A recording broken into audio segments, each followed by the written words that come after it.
Well, we've been coming out to Aberdaron Lindsay and I have been for 20 years. It's just a place where we come to get away from everything. It's an escape. This is the first time we've been out since my surgery. It's been quite emotional to come for the first time. And I know before even my depression and my breakdown, it was a period with work when it was really busy and we weren't coming out here. Driving out either via the coast road or even through the mountains, it just unfolds in front of you. When you see it for the first time, it takes your breath away. But certainly coming out now, the skies seem bigger, grass is greener, the mountains are taller. Everything is just more vibrant.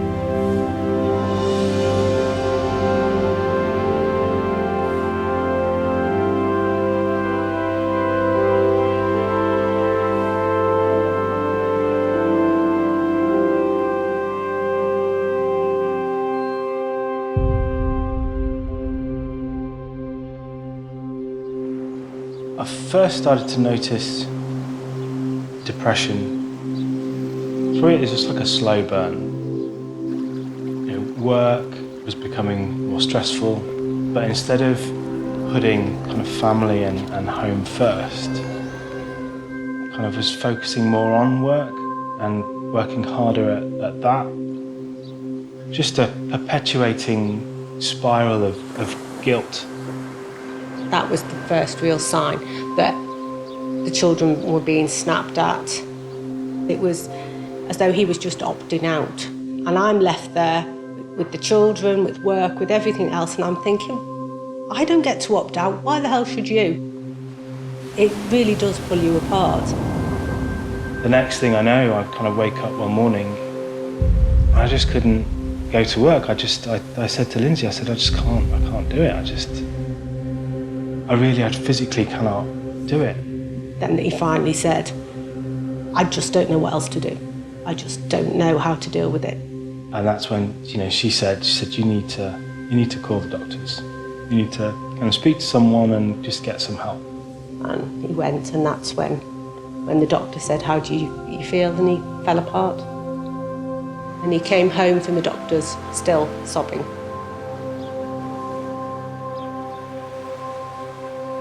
I remember the first session with the therapist was to talk about past events. Tell me about your life. Tell me what your childhood was like. You start unpicking all the pieces. Then, with her help, start realising some of the kind of driving factors behind the mental illness.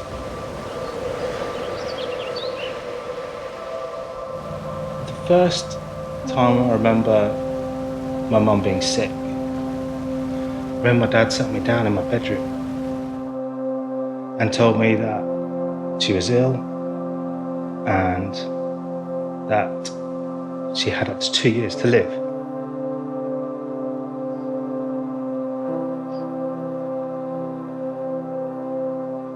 Which is tough to hear when you're 11. I was told it was cancer, but no one really talked about what that was. It was just a thing. I think the toughest thing was when my dad told me. He said I wasn't allowed to tell my brother. So I had this, devastating news. And kind of bottle that up and keep it a secret. I remember it being so difficult. Even when we were having to go to the hospital and seeing her, I didn't really understand. And my biggest regret is not using that time that I had. She died pretty much on my brother's birthday. So I remember having to kind of sit at his birthday party with his friends and kind of our relatives all around, and there's party balloons and stuff, and I've got this this big secret. I remember kind of following the coffin to the graveside.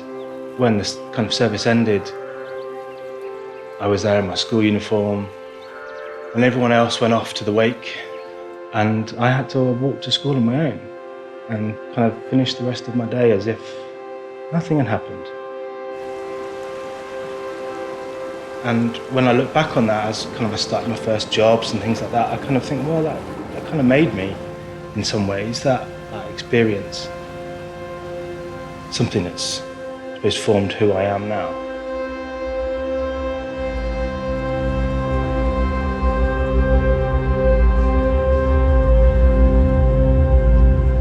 If I'd taken a step back and kind of looked at who I was, I probably wouldn't have recognised me. The lowest points I had, thinking I didn't want to be around, Lindsay would be better off without me, those kinds of things, they were quite frightening. And despite being surrounded by people, you still feel alone.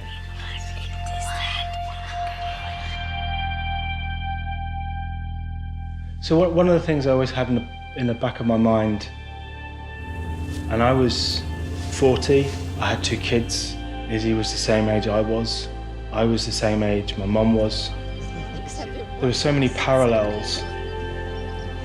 And I think that's probably one of the things that stopped me getting even lower, is that I didn't want Izzy and Ben to kind of have to go through not having a dad, or not having another, only having one parent. So they were kind of a big factor in helping me to recover and get better.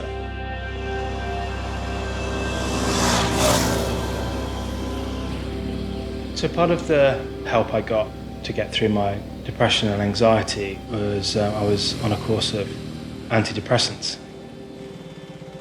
But some of the side effects, they kind of made me go to the loo more regularly. I'd been away for a weekend, and I'd noticed a bit of blood, and I thought, it's a side effect of the antidepressants. I remember going into the doctors and kind of telling them this, and her saying, okay, let's just check you out. And I apologised. I said, I'm really sorry about this. And she went, don't worry, I do this all the time. And it's kind of a minute, if that. But she said, I can feel something there, which I'm not happy about, and I think I need to send you for a colonoscopy. Which kind of, the alarm bells start ringing then. The initial colonoscopy Chris had, he told me that if it was bad news, a doctor would be coming to speak to him. I was told that I had cancer in not just my bowel, but also my prostate and my bladder, and that it was kind of in surrounding tissue, that they would all have to come out. And I can't remember what else the doctor said. As we were walking out the hospital afterwards, he put his arm around my shoulder and said, we'll get through this, When the word cancer is first used, my first thought was that thing I'd always been thinking about, and that the thing that I was always frightened of, suddenly it's happening. So Lindsay and I just decided pretty much there and then that we would be completely open and honest with the kids. I didn't want to repeat what I'd gone through in the past, having to keep secrets. And so we sat them down, and we didn't use the cancer word at first, and we didn't use the radiotherapy. We mentioned tumour, and Izzy's big blue eyes just got wider, and she cottoned on straight away. I think I asked her, was he going to be okay? And then we explained that they were going to try their best to make Daddy better. And I knew he would be okay, but I just wanted to be sure. Heartbreakingly, when we were out in Aberdaron, I overheard Izzy say to Chris, lots of people I know who have cancer die. Daddy, are you going to die? And he said, I'm going to try not to. It was massive surgery. It's the biggest operation they said they did. It was 11 and a half hours in surgery. I was almost convinced I wasn't going to leave the hospital. I think the toughest thing, probably for Lindsay at that time, was one night she went to bed in her clothes because it might be that she might get a phone call. That was difficult to hear that she'd gone through that. When I first took them into the hospital, he looked horrendous. His face was swollen from all the anaesthetic and everything. And he had these 2 bags attached that were filling up with horrible coloured fluids. And I said, I just need you to not react. Make Daddy realise that he's still Daddy. And Ben said, of course he is. He'll always be my dad. When I got my cancer diagnosis, I'd just come through what I thought was my biggest challenge with the depression. And I'd learned so much about myself going through that. So had I not gone through it and learned all that, I don't know how I would have coped with what I was about to face.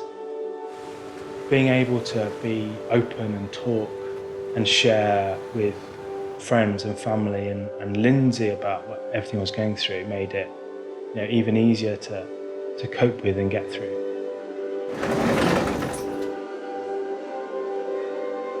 When I got my cancer diagnosis and I'd gone through the radio and I'd gone through the chemo, I said to Lindsay, I said that I want to get a bike.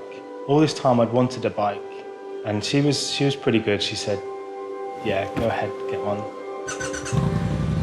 When I first got my bike, I went to my local Triumph dealership and I saw a DGR t-shirt. The woman, as I was handing over the money to pay for it, she said, oh, are you doing the ride this year? I went, no, it's in London, I can't do that. It's too far for me to go. And she said, no, it's a local ride. It's all over the place. So as soon as I got home, I kind of looked it up and found that there was one in Liverpool. And then I started digging in through the website and looking at what DGR did and what it represented and its kind of founding purpose to support men's mental health and prostate cancer. And I'm thinking, well, tick there, this is for me. It just seems too amazing to kind of come along at this time. It was so much fun. It was just everyone around you and the sound.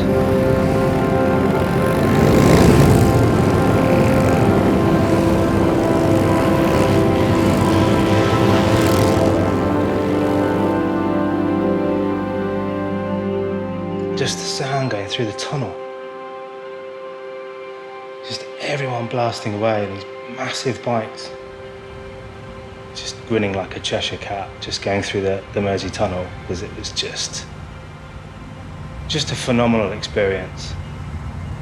And it was only a few days before my surgery, so that's why it meant so much.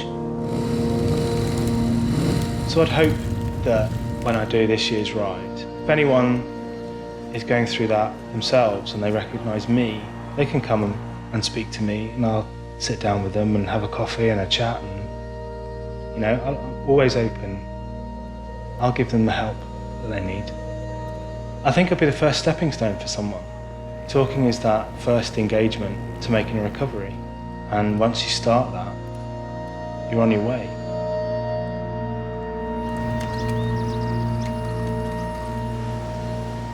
Having gone through this, Lindsay and I look back on kind of when we first started going out and got engaged and got married and kind of the couple that we were now, and they just seem like different people.